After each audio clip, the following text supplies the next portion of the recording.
tell ourselves, what are some of the faulty beliefs that really govern us with respect to time? It's I don't have enough time. If there was more hours in a day, Yeah. if there, if I could just I have a friend that's a travel agent, and all the time she gets people, and I had this belief too. One day I'll get to this magical destination. When I retire, it's always we always put it off, things off to a far off land because it's safe. We don't have to commit. We don't have to decide. We don't have to like make it real and say, let's push a little bit harder. We can always put it off into the future sometime or live in the past or anything but living in the right now. Okay, what do you have to do right now? If you really want to do this and you really want to commit to doing this.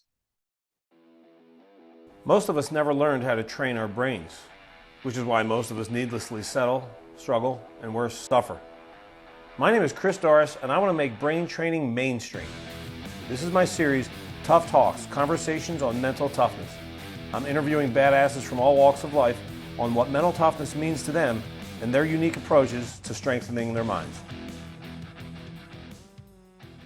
What is happening, everybody? Welcome back to Tough Talks, Conversations on Mental Toughness. I am your host, Chris Doris. And before I get to introducing our badass guest for the day, our one housekeeping item du jour, as usual, is if you are not getting notifications of of my weekly blog posts every Tuesday, or of these Tough Talks new episodes that go out every other Thursday, and if you're not getting your daily dose mental toughness tip in 30 seconds or less delivered to your email inbox somewhere around 6 a.m. wherever you are in the world, then let's fix that up right quick by going to christopherdoris.com/lists, L-I-S-T-S, christopherdoris.com/lists, name, email, click, you get all the goodies. So our guest today is a great colleague and friend of mine, Joe Perrone. I call him the time wizard. That's not his language. I encourage you to use it though, Joe, because that's what he is.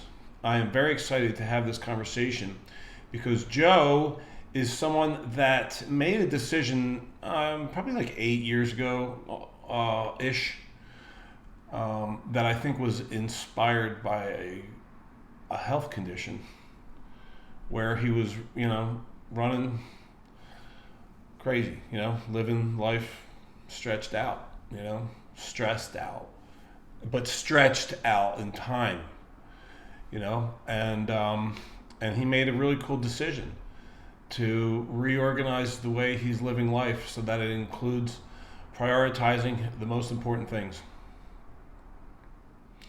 That sounds very simple, doesn't it?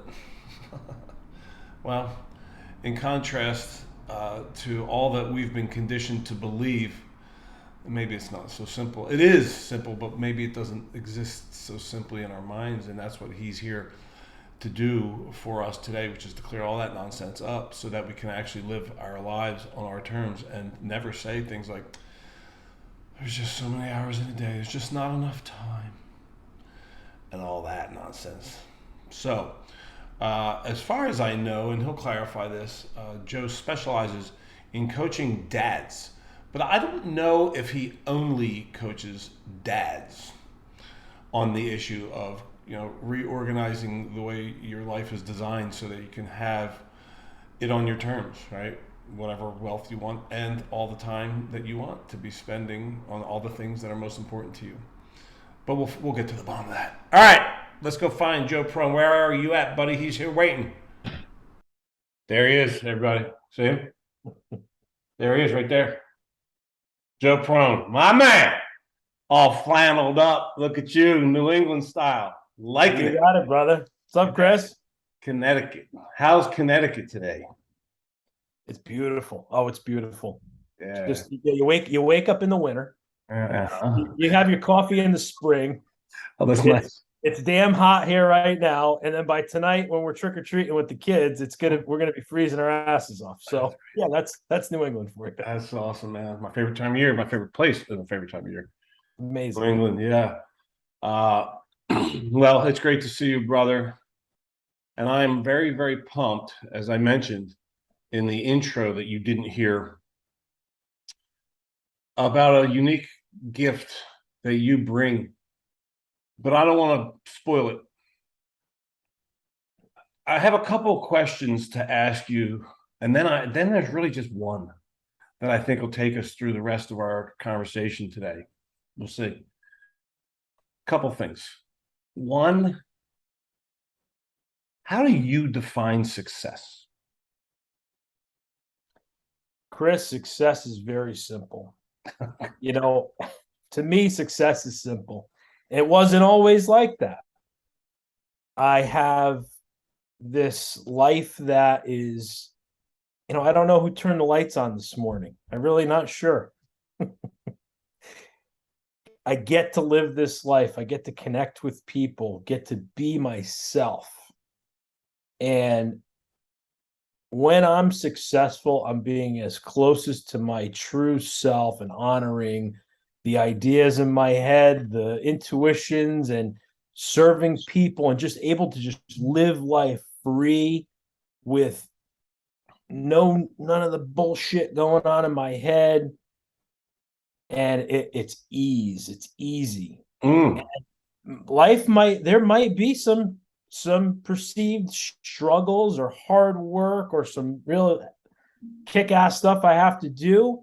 But when I'm successful, I go through it with ease. And that's success to me. Love that, man. That's sweet. Particularly for somebody like me who's been in the industry of human peak performance forever.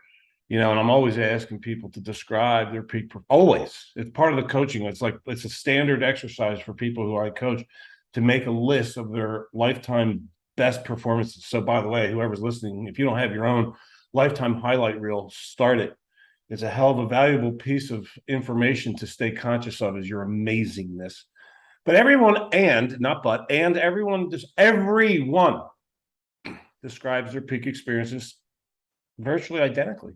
And ease, which you just said 2 or 3 times, is almost always one of the descriptors. So I love your definition of success. That's nice. So here's another tee-up question. There's so many different ways that when people are saying hello, they do it different ways, like with stupid questions that they don't even mean. Like even like, hey, how you doing? They don't care. They're just saying, sometimes it's just like, hey, what's up? They're not saying, hey, what is up in your world?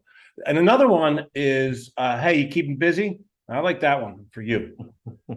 I like that one for you, man. So when people say that shit to you, how do you answer? I used to think busy was just, chicken with my head cut off. I used to think that was busy. That was New England, up here in New England, it's cold and we're just grinding it out and pounding it out. Yeah. And it was ingrained in my fucking brain, to just be busy. But now it's like having a lot of things on my calendar that I chose. I love that. That's like talk about have to do and get to do. When I look at my calendar and I see a lot of colors in the calendar, I'm like, first thing this morning, I got to serve this person. I get to go do this. Oh, I get to go drop my son off at daycare. I get to go have this meeting. I get to go pick him up and play in the leaves with him at his preschool. I get to come home and make lunch for him. Like, I get to do all these things. Like, who's fucking better than me, man? And people see my calendar and they're like, dude, I can never do that. And I'm like, when it's all fun, think about when you go to an amusement park, right? And we took our kids, our son to Disney a few years ago, the one out in California, and I had never it'd been years since I went to Disney, but I'd never been to that one. And walked in, and you look around, and there's so much going on. There's a lot going on. But when it was fun, when it was all like exciting, like, oh my God, this is cool. And then there's stormtroopers running around and you're just like looking in every direction. But then life's like that, where you're just, all these things just pop up and the things you weren't expecting and things coming in from every different angle, man. that's and it's there's a lot going on, and someone looking at it from the outside in that haven't done the work that we've done is like, dude, I could never do that. And you're like, brother, it's all fun, it's all by design. Yeah, okay. Now that's so you beat me to the point or to the punch here, because that was the next segue, which is that I can hear already people listening to that and go, oh, sounds lovely. Come on, that's not very realistic. Yeah, the yeah buts. The yeah buts. Yeah buts, get your head out of yeah butt. Yeah, but yeah, I just finished your book, man. And when I saw that one, I highlighted it and underlined it because I love hearing the yeah buts. I bet you hear a whole lot of yeah buts. Yes, sir. Yes, sir. That's a nice chair, by the way. Just want to say, very nice chair you got there. You like that chair? Nice chair. Yeah, right. Yeah, but that's not well. Yeah, I was a yeah, but yeah, but let me say this. There's I like making fun of certain phrases like TGIF and all other stupid shit. Here's one that I really like to trash, and I'm interested in hearing your take on this because it is central to the conversation here that we're having. There's a time for work and a time for play. How do you feel about that phrase? Can I tell you a story to set up the answer? I love it. So 2014, I burn out, completely burn out in my business. At that time, I'm a 4-year business owner in the business that I'd been since I was 18 years old, full time. I completely burnt out. Went to the hospital. You could read about my story. You could, I could tell you about my story offline, but burned out. Went to the emergency room. Heart attack, anxiety attack, panic attack. Didn't know what the hell I was having. Burnout from being busy, right? And the time for work, time for play. I was like, I was in my 30s. I'm, first year of marriage, just banging it out, right? Get the house, get the life, get the car, get the stuff, get the crap, all the BS, right? All the stuff that I thought was going to make me happy, right? I hadn't done any of the work, right? Time for work, time for play. Play was this much and work was this much. Then I hear somebody say, you can love what you do and every day. And I'm like, yeah, but go screw, man. Fuck off. Right? Can't tell me. I know. When I got clear on what it was that I was really good at, when you're there, when you're in your business, why do people keep coming back? Because people keep coming in your business and throwing keys on your desk. I'm in the auto repair business, by the way. People come in, chuck their keys. They don't even ask any questions. They're throwing, Mercedes keys on your desk and they're telling you to fix it. And there's no trust issues. There's no issues, right? So you got to be good at something. You're not just, throwing spaghetti at the wall. You're really good at something. When I discovered what my gift was, what dish I was bringing to the party, when I understood that and got clear on that, work and play became interchangeable because now this was what I was really good at. Well, okay, what is that? So when I did the work and I got clear on what it's our tagline of our company. It was relax. It was an accident. I found that I was supremely qualified to make a traumatic car accident experience completely stress-free. And it was through one of my mentors. She's now our marketing person. She literally just sat in the office with a legal pad and interviewed my customers. And one lady came in, she brought a big box of pastries and she was hugging everybody as she's walking in. And she hadn't seen me out of the corner of her eye because I was sitting down with Janice, our marketing person. She's my mentor. Janice's ears and eyes perked up. She's like, this is what I've been waiting for.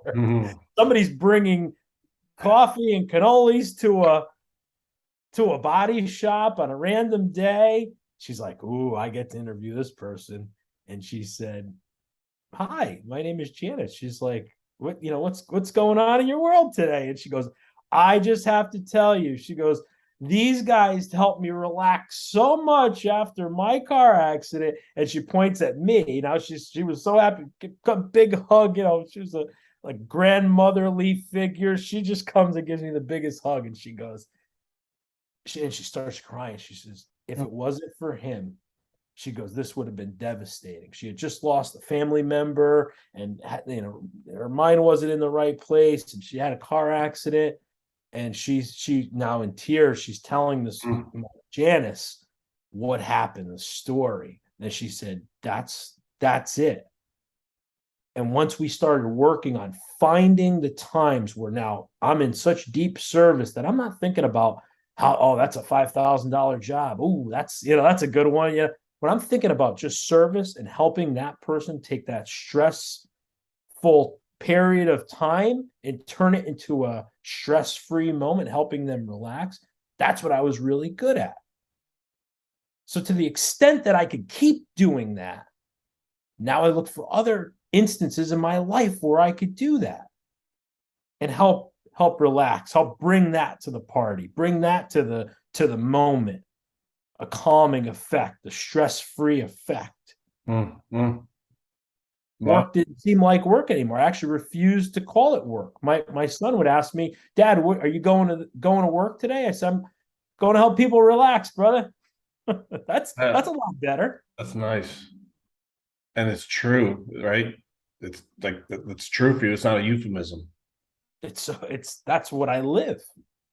All right. This is my language, everyone, by the way. I call Joe a time wizard because he's mastered it. So many people, I mean, seriously, how popular is it to complain about not having enough time? Not to me. Don't complain about that to me. Well, okay. Right. We don't go there. We don't go there. No, we don't go there. Yeah, because it's an illusion. And that's the big question I want to open up for you. And that could take up the rest of our time today, maybe. But here's what it is. And take your time, or maybe you don't need to, whatever. I'm interested in having people hear from you. What are the biggest mistakes and or faulty assumptions / beliefs that we all have learned regarding time and success? Thank you for opening that up for me, Chris. That's a brilliant question, and it's something that I worked and continue to work. I love this. Time is something that man made. We invented the clock, the calendar. You're smiling because this is where you wanted me to go. No, I just want you to go. Look, you're the expert, man. You're the wizard, bro, and I'm just listening to the wizard, man. Time is something time is something we created. Yeah. And if I say to you, Chris, I'd love to have a tough talk with you, and you say, okay, Joe, you be on it at 1:00 Eastern time. Now we make a commitment to each other. Your commitment is, hey, I'm going to have a tough talk with you, and I'm going to commit that I'll be there at 1:00. That's just we agreed on a agreed value. We value that. 1:00, okay, because Chris has other commitments. Joe has other commitments, right? And when we say we don't have time, what we really mean is I was kind of frivolous with my commitments. And I kind of put a higher value on commitments that I should have put a lower value on. And that's what I did. And I could speak that as my truth because I would go out drinking with my buddies. We would split firewood instead of going to buy firewood. But then the 3 hours that I was spending chopping firewood with my buddies and drinking beers, I could have worked in my business helping somebody relax after an accident and made like 4 times, on a money standpoint, I could have made 4 times that amount of money. So like, Jim Rohn, I was behind on my bills and my dreams. And I was using the damn excuse that I didn't have any time. No, you just made terrible commitments. Okay. And why did I make those terrible commitments? Because it was the people that it was my environment. It was the people I chose to surround myself with. It was the stories that I had made myself to believe as Like true. what? Like what? Give me an example of one or two of the stories. And you're going through some important things. I do want to slow it down. Like people. Like who are you? There's a chapter, and I call it the winner's circle, right? Which is who are you surrounding yourself with, right? Who are the people that you're regularly surrounding yourself with? Is a very good inventory question to ask. But in addition to that, what are some of the lies that we tell ourselves, or what are some of the faulty beliefs that really govern us with respect to time?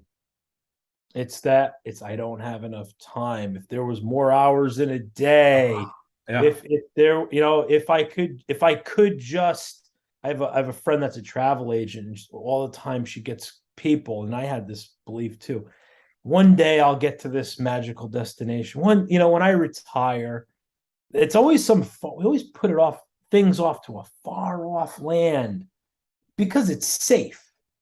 We don't have to commit. We don't have to decide. We don't have to make it real and say, let's push a little bit harder. We can always put it off into the future sometime, or live in the past, or anything but living in the right now. Okay, what do you have to do right now? If you really want to do this and you really want to commit to doing this.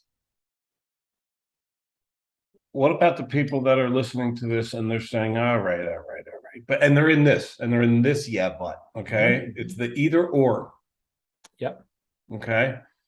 Well, here's the deal. Okay. I've worked my ass off to create a certain lifestyle, and I'm not willing to sacrifice that, all right? Because if I go create all this lovely time, to walk my son to the bus stop, Mm-hmm. which is an example I got from you. By the way, everybody, you connect with Joe on LinkedIn because his writing is amazing content. Like slap in the face, but you love it kind of content. Like, oh, damn. Thank you. Kind of stuff. So that's a real example from one of your pieces that I Thank read. you. Yeah. Yeah, you're welcome, man. It's legit. Yeah. So the belief is that I don't have time for that shit because I need to keep the money coming in. So I would, I would ask the question, okay, well, if life's perfect and you have everything you want, need, desire, you got all the time and everything that you want, what do you want? And that's where the magic happens.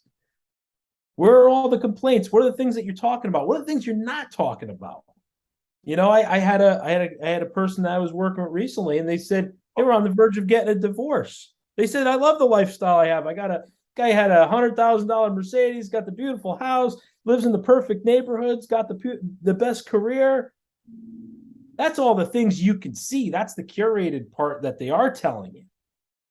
But what he's not telling you that is, if I lose this, I'm going to lose the wife. My family's going to be split in half. The company culture that I'm in thrives on competition. And I have to have this kind of car. I have to go to these restaurants. I have to do this. It's not what he wanted, but by his commitments, he chose it by default. So how do you coach someone who's in the convincedness that Talk about what is important. What is important to you? Is it, if your wife leaves, do you want to keep this lifestyle in lieu of losing your spouse? Then what happens? Let's talk about then what happens. Are you coaching Tom Brady? I tell you what, if Tom Brady's listening to this, he's calling you up. call. All right. Well, the thing. Okay, let's talk about Tom. Right. What does he want? Would love to know. Would love to know what he wants. You got the a supermodel wife. You got the career. You got the kids. You already got a deal to work for Fox for more than he's playing for. What does that guy want? And then every guy I've talked to this weekend says, dude, I don't understand it. Dude, I don't get it. Right? But they're doing the same things. They're working 50, 60 hours a week, Mm. playing the game, right? Playing their game. Beautiful wife at home. No communication. Don't have the time. Wish I could. Complain about all the things. Okay, well, your word, brother. Decide. What are you going to? You have to decide. Are you going to continue down this path, or it's the then what happens? Let's follow the then what happens. Did you ever read the book by Leo Tolstoy called "The Death of Ivan Ilyich"? By any chance? I have not read that. Is not on my list. You ever heard of it? I've heard of it, never read it. Yeah, I would never have chosen to read it if I didn't have to for philosophy class in college, and I'm so glad that I did have to because it changed my life.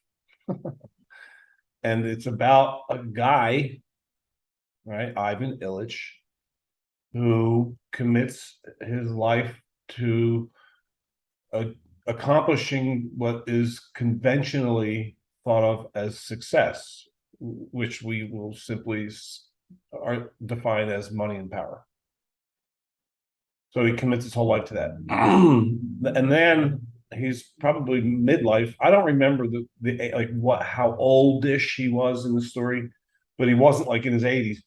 And he gets like terminal cancer. He gets sick. He's on his deathbed.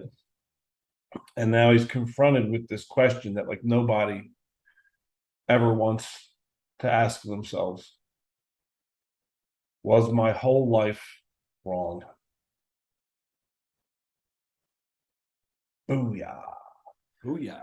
So like I often think about what am I going to want to say? You know, the coolest class I ever took at any level of education was in my master's program, and it was on death.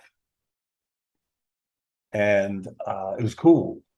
It was really, really cool class. And one of the coolest parts of it was this research study where they asked centenarians on their deathbeds, you know, what would you do different? And there was like incredible similarity in the responses. And just for the sake of that, I'll say what some of them were, but that's not even the point of why I'm bringing it up. Some of the most popular responses were: I would take more risks. I would slow down and appreciate how magical life is without me having to do anything. That's right. And I would be way less obsessed with my own success and way more interested in making a damn difference, leaving a legacy, you know? But the reason I brought that up is that when I think about, if I fantasize about having the privilege of being interviewed when I'm 100 years old or more, and someone says, what would you do different? I want to be able to say honestly nothing. Like I crushed that. I got that shit. I want winning. Hashtag. Ding, ding. You know, like, so it's like, I love what you were saying earlier, Joe, about putting all this desire off into a future that Devin Vandis calls one day. Like there's Monday, Tuesday, Wednesday, one day. One day all. One day. You know? So what else? What else are some of the beliefs that have people unnecessarily sacrifice some of their greatest values? You know, I see a lot of it with the, you know, the quote unquote, the American dream that we've been sold. Okay. Mm. And one of the things that I absolutely love to learn about people is what they value. What is it really that you value? Going back to what you said about the book, the one I read was 5 Regrets of the Dying by Bronnie Ware. That was, you know, that was such a life changer for me. Do you have memorized by any chance what those 5 are? So it was the wish I had the courage to live a life true to myself. Wish I hadn't worked so damn hard. Wish I had courage to express my feelings. Stay in touch with friends and family, and allowed myself to be happier. Those were the five that she broiled it down to. And What's she the name of wrote that book again? The Five Regrets of the Dying by By, Bronnie Ware. by who? Oh, B-R-O. Brene. No, Bronnie Ware. Bronnie. Bronnie Ware. And she was a end of life doula, I believe it's called, and she worked with people that were right at the end, and a lot of the times these were really successful. These, she would talk about in the book, these mansions that she worked in, and all the kids are fighting over the inheritance at the end. And so some of the lies are, like we'll get to do this. We'll get to, Monday through Friday, TGIF. You said it earlier, right? They got it Friday. What about the other 5 days of the week? What about those? Oh, that's still life. There's still magic there. It's like the lights got turned on all 7 days. Lights get turned on every day. It's a gift. And when the mistakes are not living those moments. My grandmother instilled that in us about moments. Oh, really? About the moments. What did you call it? What did you call your grandma? So she was Nina. So in Italian, it's Nonna, but one of my cousins couldn't pronounce. She always said Nina, instead of Nonna. So she became Nina to us. And a woman of her husband, she was a widow at 44 with five kids, and she was the entertainer of the neighborhood. Everybody would come to her house for the dinners, and everybody loved her cooking. Like, she was a phenomenal cook and could cook anything. Sauce or gravy? Sauce, please. Yeah, it's always sauce. That's it. Yeah.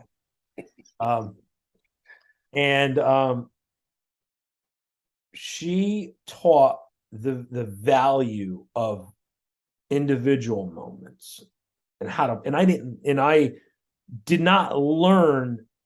I learned the importance of it, but I didn't learn the depth of importance of it while she was alive, which was okay. I'm okay with that. I think learning it after the fact and having a lot of good moments with her was one of the things that now, where I'm spending time with my family or putting a post out to help that one dad, if I could get to that one dad that would just change 1 degree, one degree, and do that one thing differently, it ties me right back to Nina giving us the one moment, the one memory, the one moment, the one thing. And I believe that the mistakes that people make are they're looking for this big pie in the sky, this big grand, grand explosion, this big thing, this big event that needs to take place. But I have in the calendar tomorrow morning at 9:30 after my first call, I'm going to go out. We're going to rake this big ass pile of leaves for me and my 3-year-old, and we're just going to have fun playing the leaves. And it's in the calendar. It's on the schedule on a Tuesday. Dude, you read my mind. I was just going to ask you. Let's give people who are listening. All right, let's find that one dad. You're listening. I know you're going to. All right, help me. Tell me. Give me a thing. And you just did. You just gave him a thing. It says schedule, rake, and leaves. Well, actually. Okay, so maybe you don't have a 3-year-old, or maybe you don't have leaves. Like, I ain't got leaves. There ain't no leaves out here falling. Yeah. So, right. But schedule shit. That's a takeaway right there, bro.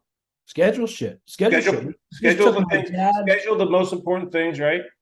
And that's what that article that I read was about, right? So what did your son say? How come this is in your calendar? And you said he was looking through my phone, and my calendar app happened to be open. He saw his name. We see our name. It's that much more important. He saw his name, and he saw that he was in my calendar. Yeah, and it was about going to the bus or something, right? They take him to school. I have his bus stop. Said, how come that's in the calendar? And you said, all my important moments are in the calendar. There you go. That's a takeaway. Let's slow that down. Put all your important moments in the calendar. It's not just your business appointments, not just those martini lunches. It's not those sales calls. It's your spouse, partner, your kids, best friends. We just did your time. your time. We just had my dad would turn 65 a week ago today. And I called his buddies up. I called his brothers up. I said, guys, we're going to go to New York for dad's birthday. Be there. It's a Monday. I know it sucks. You all can make it. Take a PTO day. We're never getting this day back, guys. Yeah, man. We're never getting this day. We're never going to get it back. Your job will be there tomorrow. Your business will be. We have businesses, jobs. Everybody's got something. You know, I gotta tell you, because I saw that. I saw you post that on Facebook. So everybody connect with him on Facebook too. And I'll tell you why. Because what Joe is really, one of the things he's so damn great at is he walks his damn talk, all right, or else he couldn't tell the story. And then he uses those, like, captures it. You're really great on social media. You're very inspiring to follow on social media and then he'll use him walking his talk like this dinner with his dad and all these great pictures, right? And then the way you write about it is you're not just posting some social shit you're doing. You're reminding us of what we're all free to do if we'll choose it. Yeah, man. Of creating the time for the most important moments. Because it feels so fucking successful after the fact that we did it. My brother flew up from Florida. He had the best excuse out of all of us not to be there. He's got an 18-month-old. He's got his wife's pregnant, got one on the way. He works a tough job. And he had to get on a flight and get his ass up here. And I was bringing him back to the airport, and he was like, we didn't talk about doing it. We did it. Oh, that's so good. To me, that's successful. To hear my brother say that, that's successful because that's making a decision. You had to get on the plane. You had to get your ass up here. You had to pay the price. But now, what's that worth? What's that worth 10 years from now? And going backwards, his 50th, he still talks about it. He said to us on the van ride to New York, he said, guys, I remember, I could tell you that day from the second, I didn't have a business 15 years ago. I didn't have the money to go buy a limo. We found the money to rent a limo for the day and get Rangers Bruins tickets for him, center ice for his birthday. We had to decide. And I don't remember how much it cost back then. But like I told a friend of mine this morning, we always find ways to come up with money. If somebody holds you up at the gas station, says, "Hey, give me 500, I'm going to kill you," you'll come up with 500 pretty damn quick. Let's just be preemptive and just get the 500 and do the damn thing. And that thing that's our burning desire, as Napoleon Hill so eloquently stated, what's lighting us up? What's creating that white hot heat that we need to do, that we know? Who do we have to call? Who do we have to text? Who do we have to reach out to? Do that damn thing.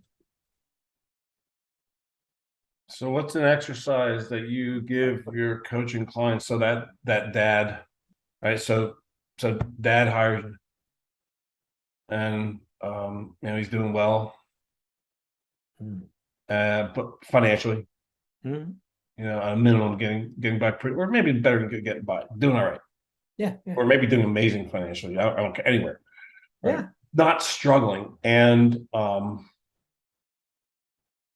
that's interesting. As I just said that, I have a second follow-up question. Like, how do you coach somebody who is struggling, who doesn't have time, who doesn't think they have time, but hold off on that. So and they're the I wish I dude. All right. So I'm making decent money, got a good career. But I wish I could go to my kids' games. I wish I could make time to have a dinner party for my dad. I wish I could, Tuesday in the middle of the workday, go rake leaves with my son. How do you start with them? I want to see your schedule. First thing, I want to look at your calendar. Show me your right now, before we even talk. Let me see your calendar. Why is that the first thing for you? What are you going to go learn? So I can tell you beyond the shadow of a doubt, if I look at your calendar and I don't see anything in your calendar, I can tell you that you're not good with your time. and you're not good at managing one of the best resources that you have. Most important resource you have is your time and your energy. Energy is actually more important, but you probably burn a lot of energy because you're wasting a lot of time. Mm. So a guy that's got, let's say the guy's schedule's pretty good, right? Say let's leave the guys that don't schedule. Well, let's leave them out of that because we could work with that. How about a but that's got his shit together, scheduling his jobs, scheduling his appointments. One of the biggest things that I found in doing this for myself and clients is where we're spending time that if we just stacked it with something else, stack that time with something else. I had a guy who would schedule these appointments all over his calendar. They would just be spread all over his calendar. He said, well, this guy can only meet on Thursday. This guy can only meet on Wednesday. This guy can only meet on Monday. And I said, what if the next time you're scheduling, what if you say, I'm only open these 3 days, Monday, Tuesday, Wednesday. These are the days that I have. Pick one of the 3 days. He went back, and instead of giving his clients an open calendar, they could just schedule whenever the hell they wanted. He condensed them down to these 3 days, right? Monday, Tuesday, and Thursday. And what he found was that when he was the one that led the dance, when he was the one that said, okay, here, pick from these 3 days. I'm not a 24/7 7-Eleven here. No, I have kids' games, got date night with my wife, got my dad's 65th birthday next Monday. Start talking about some of these things. Make it real for people. Make it real for the people on the other end of that schedule. Because we're all human beings, Chris. If you came to me and you said, hey, Joe, I know we had a schedule today, but I had an unexpected visitor come in and I gotta reschedule with you. You're a human. Human shit happens. Good job. We'll reschedule, brother. And I think that we put too much stock in being flexible with people. We got to give that to get that. And when we could start being more flexible with having our schedule, it can be opened up.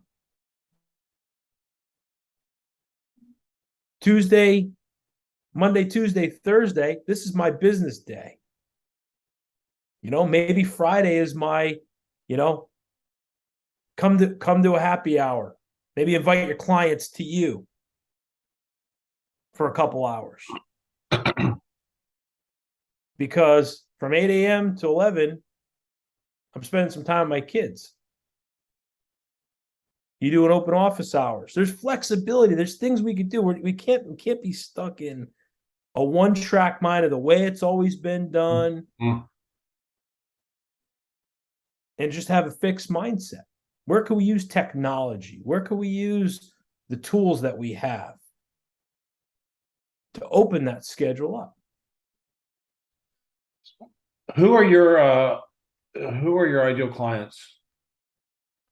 My ideal clients, Chris, are dads that say, I wish I could. I wish I could, Joe. That's cool. So that's your niche, man, right? Because that's who you were. You were the dad who wishes he could. And I had to. My wife was pregnant with our first son, and that was when I went to the emergency room and I said, "What kind of dad are you going to be, bro?" Yeah. Look myself in the mirror. What kind of dad are you going to be? Are you going to be the guy that's just flying in at the last minute, wolf down a meal, and then try to make it all happen just like you run your business, or are you going to be intentional with that time? Are you going to have that free space? Because I knew my attitude, I knew my patience level was already at its max. If I threw it going the track that I was going on and then add children to the mix and being a good husband and being a good friend and try to do it all, it would never happen. I could make it look good for a while, but it would blew off the handle. Mm. And I said, that's not the way that I want to raise a family. Had to decide. Had to decide to get creative. Because I was a yeah, but the first couple books I read and things I listened to, I'm like, fuck you. There you go. You got your F-bomb, Chris. I think you've met your quota of curses. Now this will actually go to air. You know, maxed out. You just reached the quota. Yeah. Now this actually could go to air. Yeah, right. Yeah, I'm going to include, you've mentioned the word decide so many times. I'm going to include in the show notes a link to a complimentary download of my all-in audio program, which is the distinction between trying and doing, hoping versus deciding. Right, getting rid of all the yeah buts with the here we go. No, it's happening. Let's do it. How?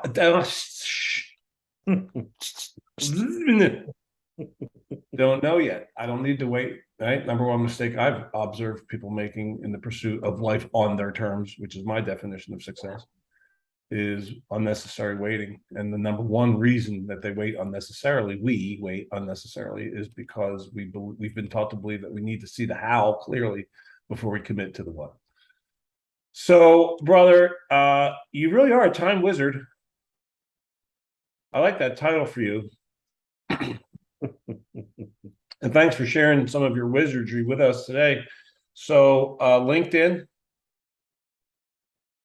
and Facebook, and your website is Joe Perrone, which is for those that are not looking at this, it's all, let's just JOE and then Perrone, PERRONE.biz. And that's where people can find you, huh? Oh yeah. If any dads, any I wish dads out there listen to this, they could just go to your website and click on contact me. Love to meet the dads. Love to have a virtual coffee, and hear the yeah buts and the challenges and have a conversation. It's just you guys, you can have a virtual coffee. You got time for a quick story about the yeah butt? Yes, please. First mentor taught me about the Pareto principle. This was common knowledge, but I had no clue about it. And it was about firing clients. And I had one client that would suck the absolute life out of me. But every 19th of the month, I could reliably go get a $12,000 check off of his desk. Reliably. I mean, he was a pain in the ass, but he paid. And it was going through the midst of this burnout that I was having and trying to decide, make these micro decisions along the way, who I was going to be and who I wasn't going to be, and just really distinguish myself. It came to, I had to decide that I was going to fire this client and give up that and cut that off as part of my decision.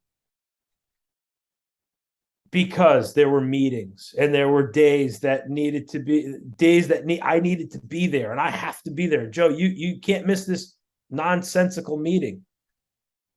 And you have to take my call, and I don't care if you're on vacation. You have to answer my email. And there were such high expectations from this client.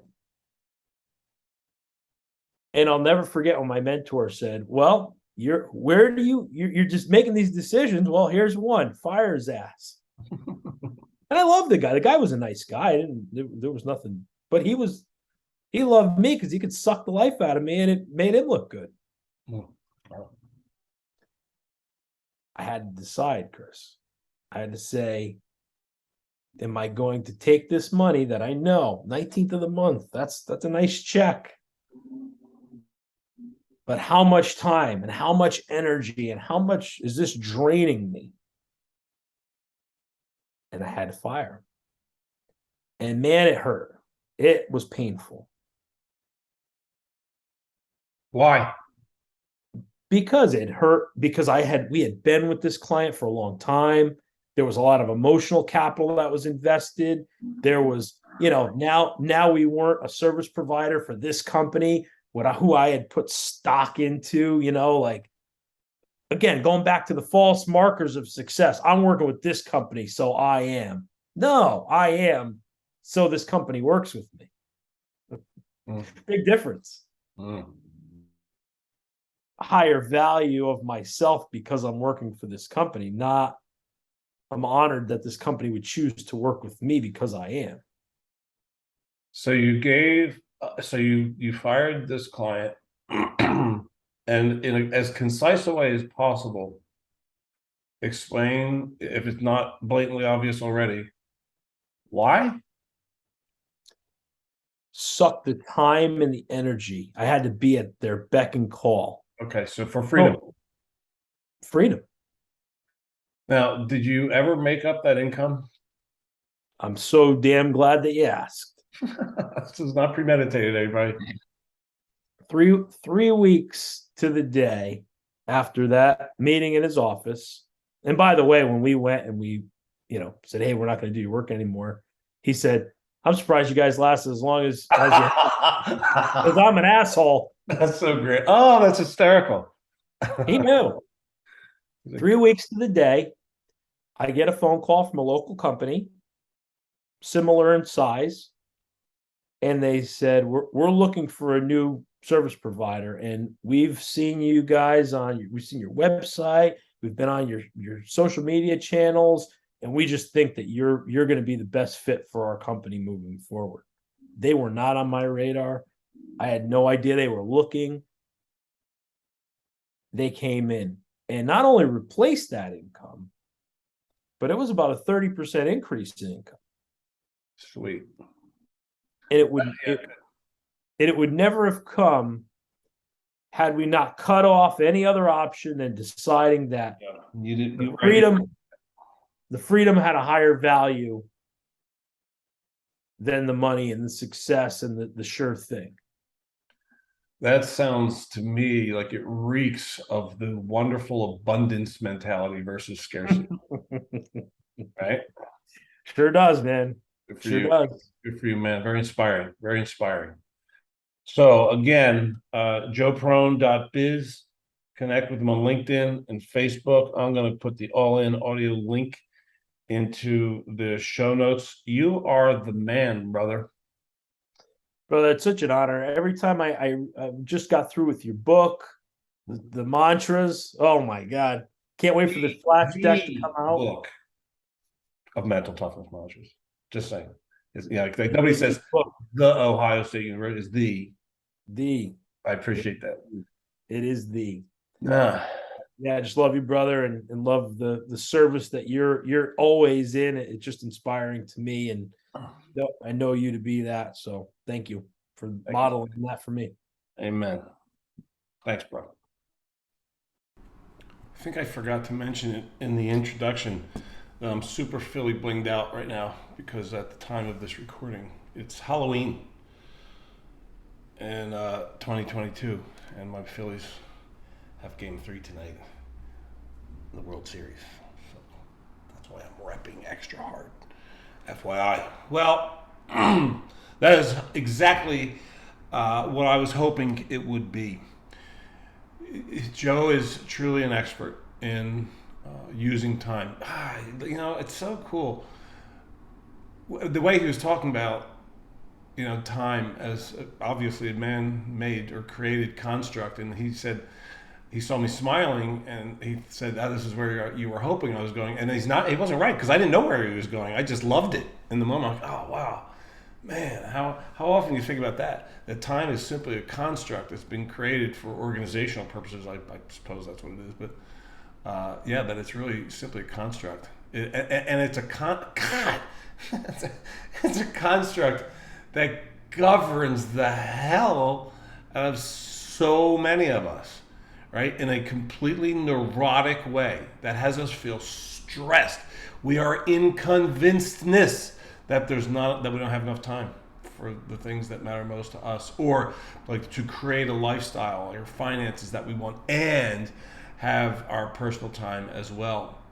So I loved, when he was riffing from the abundant mentality, even though he didn't use that language, that's precisely what he's doing. So if you get to check out the show notes, because I'm going to put in my all-in audio program a link to a complimentary download, because that wasn't planned, but I want you to have it because he mentioned so many times the word decision in the context of deciding that you're going to have your life, and you're not going to give in to any of the yeah buts, and you're going to have your life organized on your terms. So you're honoring your greatest values with exactly the amount of time that you want, and getting all in on that.